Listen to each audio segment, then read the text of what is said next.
Ndeko Delphin auti koyebisa biso awa peuple congolais esengeli toyeba ke mboka oyo makambo eleki tellement edele soki tozalaki la président de la république lokola Félix Antoine Tshisekedi Tshilombo te nazali koyebisa bino ke mbele Congo na état oyo tozali na yango te parce que pour les ennemis du peuple souci na bango ezalaka soki ekobeba esala nini ebeba souci na bango ezalaka yake moto epela ata na mboka oyo bato nyonso bazika mais bozo konstate ke na baeffort président de la république azali kosala bato mosusu bazali komona yango lokola maseki likolo ya motema mabe parce que le président de la république atelemi alobi boye tant que ngai Félix Antoine Tshisekedi Tshilombo nazali na pouvoir na kati ya mboka na biso oyo boyeba ke makambo ya bitumba abu eloko wana enyonga mutu nyonso na bato bagera biso pendant 18 ans mpona bango esalaka bango motema pasi comment se fait-il que Félix alingi kozwa charge ya Congo atiango na mutu na ye azwa charge ya Congo atia na mutu na ye te aussi longtemps ke ye nde azali président de la république ayebe na kozwa charge ya Congo atia na mutu te aussi longtemps ke ye nde mutu azali le garant de bon fonctionnement des institutions IDPS viva toyebisaka bango ke bakomesana bamesali to bamesali te ntango chef de l'état abandaki kobima awa azwi pouvoir alobi esengeli nasala diplomatie ya libanda parce que na kati awa na constate ke bandoki baza ebele asali diplomatie libanda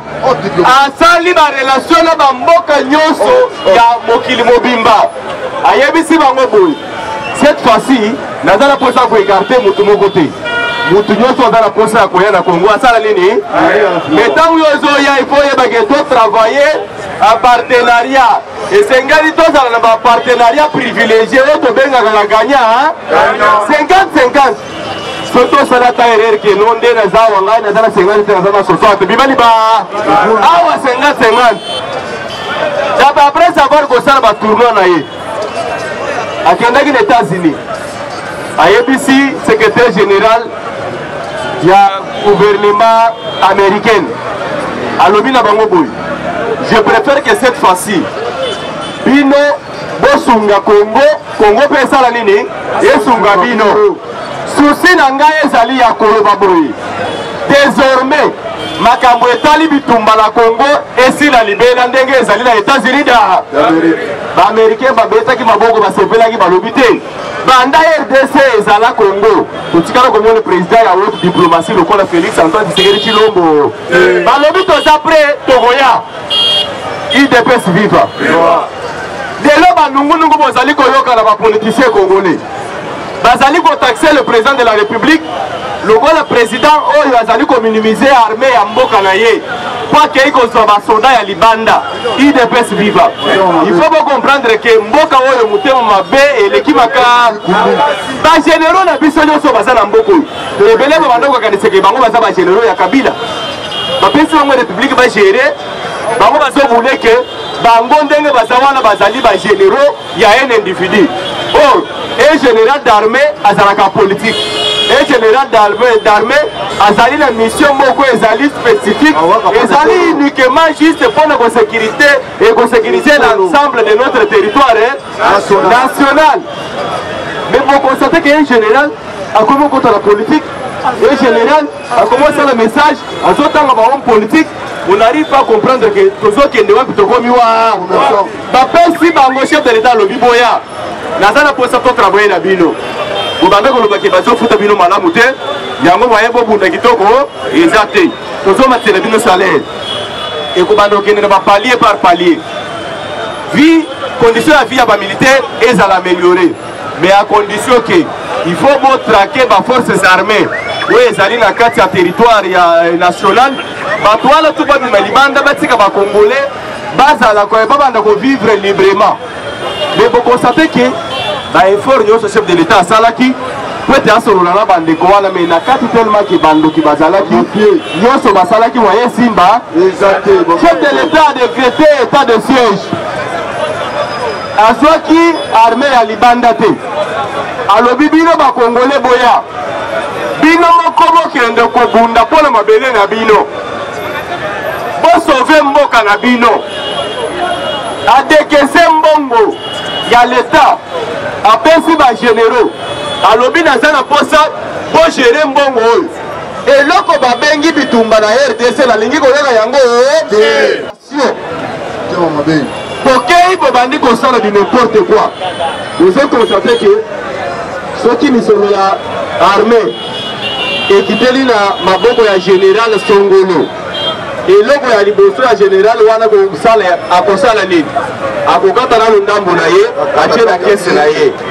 oyo etikali nde atindiki soki epusani ekomi na Nord Kivu moto ya Nord Kivu mpe asalaka nini akati ndambo na ye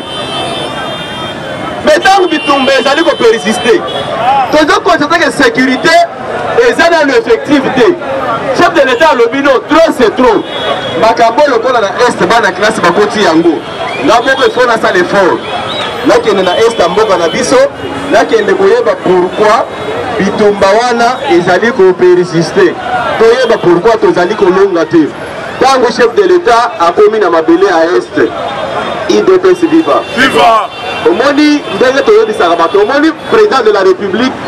Félix Antoine Tshisekedi Tshilombo kobundisa ye ezali ozosala perte ya pamba parce que azali na bonne volonté aza na posa congolais azala na kimia sur toute l'étendue de la esengeli kimia erenye mais ntango akomi na este chef de l'état atali boye oyebi ke mfumu abimisaka maloba moko eutaka na samu alobaki en tout cas na armée bamafie baleki tellement ebele na bagénéraux oyo apesaki confiance okoyebisa motu ke tozali l'effectif ya 21 000 militaires oyo bazokende este mpona kotrake baforces armées badebourse mbongo na kese ya l'état babimisi baarmement babimisi bamunition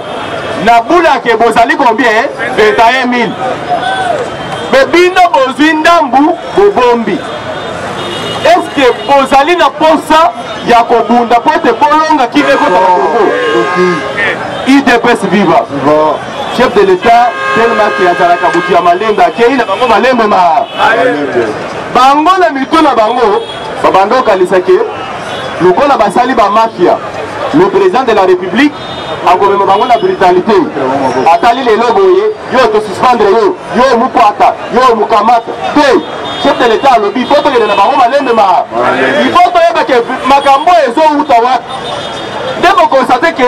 mwana mai akei na bango malembe ti alobi te oyo bato oyo bazali banyangala kata esengeli ngai nasala effort na kati ya mboka na biso tofongola armée de guerre école de guerre IDPS viva esengeli tozala na babilombe oyo soki batelemi sur le champ de bataille soki bafongoli esengeli mwana na mwana asala nini nde bomonaki formation wana esalemaki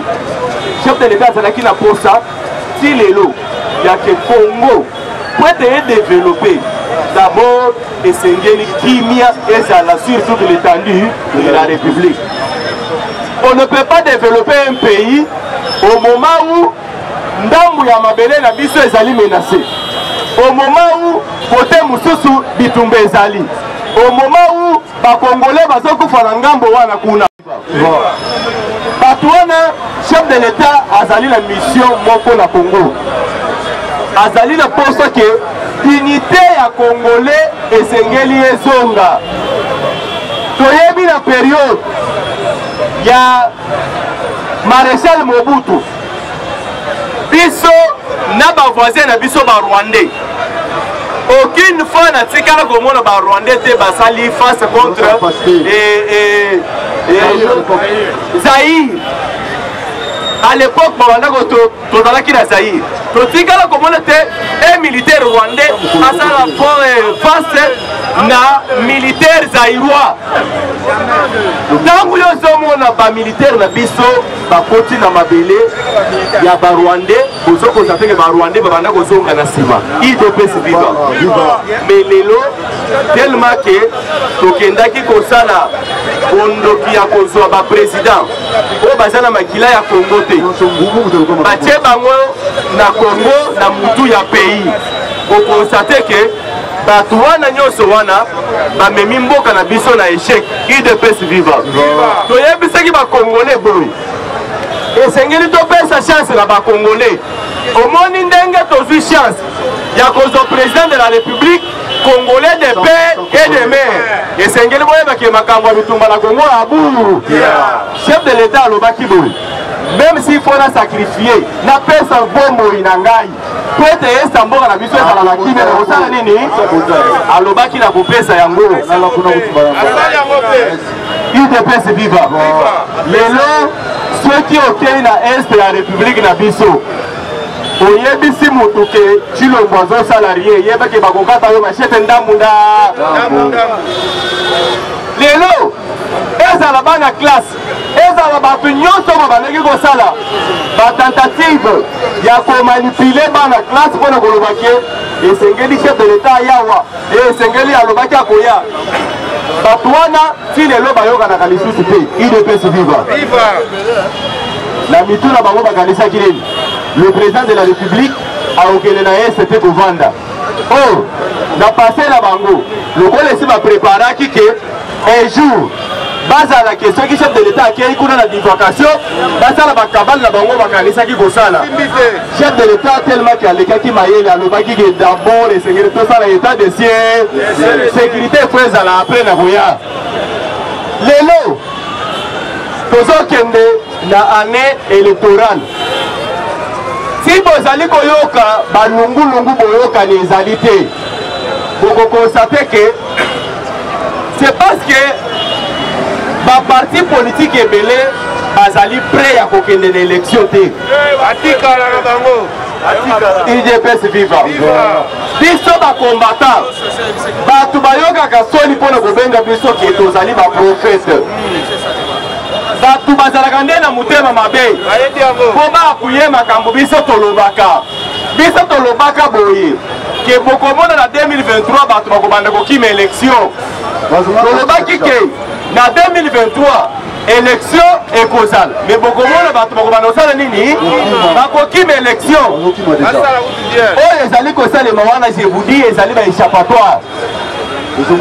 idps viva parce que président de la république azali clair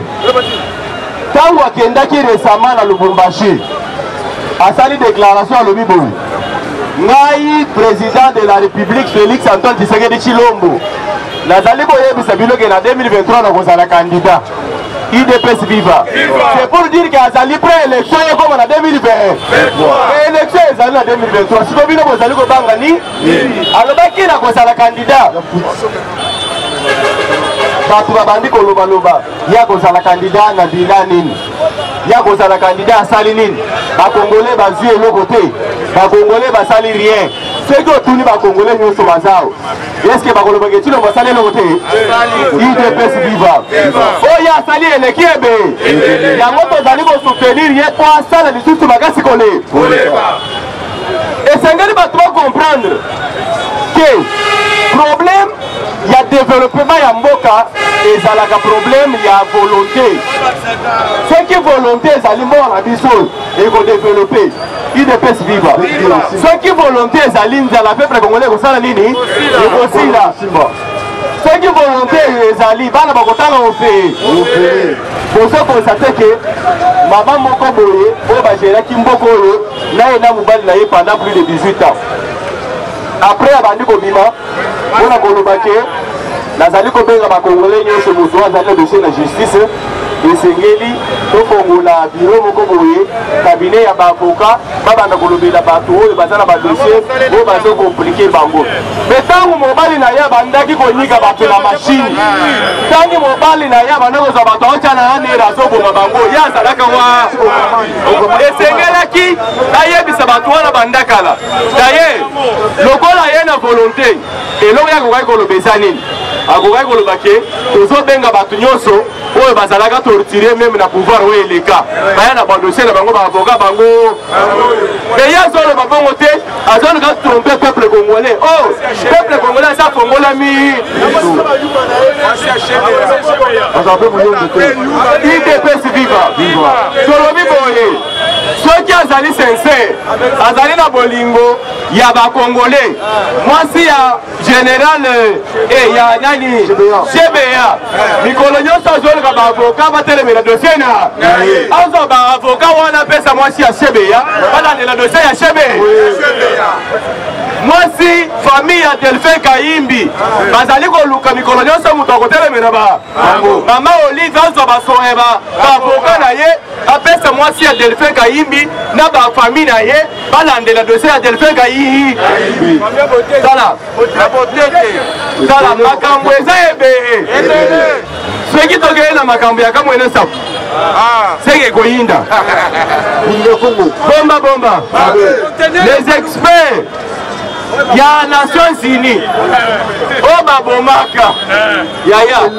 tala bokanisa teke les américains omoni mundele atikalaka toujours mundele aza dossier moto azalaki nango asi akufa yebake baparole nde ekimaka me maloba esalaka nini dossier wana ezali boyebake touta rekosala nini wana nde tokoyebisa mama Olive ke epesa bango baavoka na yo balingi batrompe peuple congolais mpona kodetourne makanisi na bango balongola idée na bango na concentration ya kosoutenir président de la république chef de l'état asali 2 ans et demi na pouvoir bino bosali 18 ans na kati ya 2 ans et demi lelo mama moko azolongwa na este na centre ville azokende na bilanga na ye na zamba azokende ye moko azoyemba nzembo na ye malembe akomi mpe na bilanga azokata azoyita azosala nyonso wana ya kosala azali à l'aise me soki boyoki minoko ya baennemi ya république babande koloba nini esengeli état de siège esila parce que population na biso bamesana na basoda ebele boye te na mboka biloko wana ezali kosala bango batumbatu esengeli bolongola basoda miyibi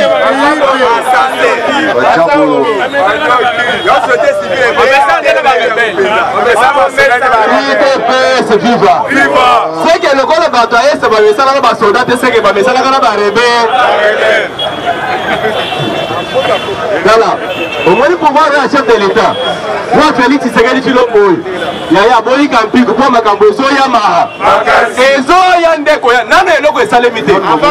Voilà, le président de la République, n'a pas effort raillé.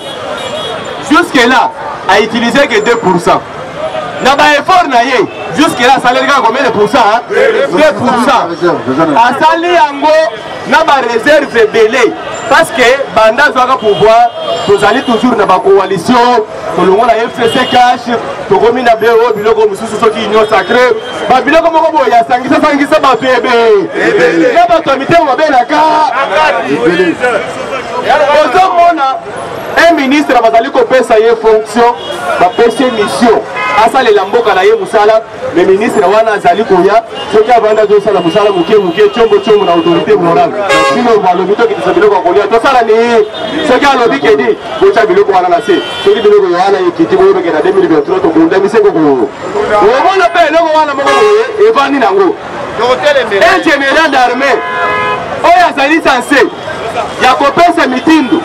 na basoda na ye de telle sorte que basoda babunga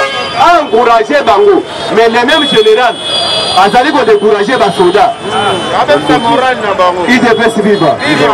et général azoyebisa ba lieutenant na ye na ba acolyte azotinda bino bokende kobunda est-ce que vie ya bana na bino eza assuré IDPS viva. Tala, omoni kote tookende. Ata ndenge molobaki ke okiseka boya alobaki kopesa biso minduki eza lokuta. Omoni tookende biso moko bakombata tokota na armée. IDPS viva. Biso moko tokosala effort toke formation ya armée tokomi bakodo. Kotanga na zoya nazokutana na yo ata oza général. Chef de l'État Pesio Mitindu osala manyanga. Dala esengeli oyebe yo général bapesio mission ya kosécuriser notre ensemble notre territoire national yo zosala manyanga me ngai naza ta lieutenant naza ta kodo moko boye ata soki naza na PTT mais l'État azwi munduki apesi ngai yaya yebaki okosala nini olala na oloba na yo parce que ngai naza congolais de PRD nakolinga te mboka na ngai ezala torturé na baindividu moko suka omoni kote token tokotika politique tokoti na armée toloba yango bien parce que c'est to sécuriser mboka na bi yango omoni babanda koloba na biso yango bino baparlementaire debout bozwi pouvoir bokotika parlement debout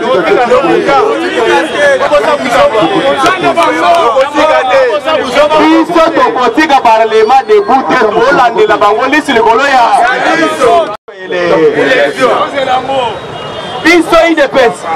tozalaka na problème ya campagne te parce que biso tozalaka motivé IDPS viva tant tosalaki campagne na 2028 est-ce que bomonaki basujet ya chef de l'État ezalaki na kati ya Congo oyo ebele tozalaki kaka na moko mibale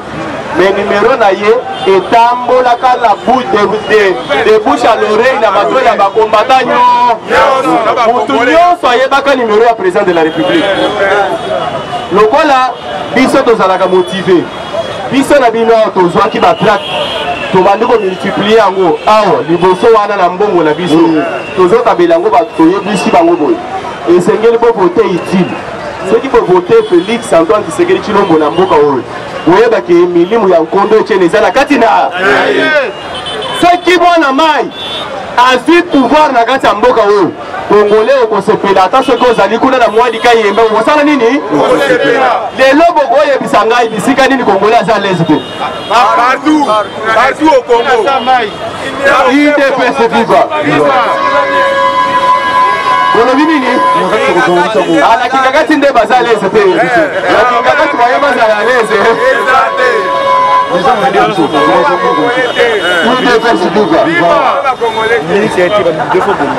omoni ndenge tozali awa biso deja campagne ete esalemaki si bomoni makambo ya biloko ya kolia oyo ezali kokende malembe mpo na ngai nazali kopesa nzambe merci po ekende nano kaka malembe parce que bato tellement ke baza na motema mabe soki baimpose bango selon idée ya l'état congolais bakosala ata biso ndenge tozala basali biso mabe parce que bayebi ke congolais ndenge tozali awa merci aza na kanda azali na posa alia soso mobimba ye moko na mokolo moko bakozaka basoso wana tellement ke baza motema mabe bazwi biloko nyonso ezala bachambre babebisi yango IDPS viva mpona kote ya kolia tozali koassure peuple congolais ke bozala na motema ya koki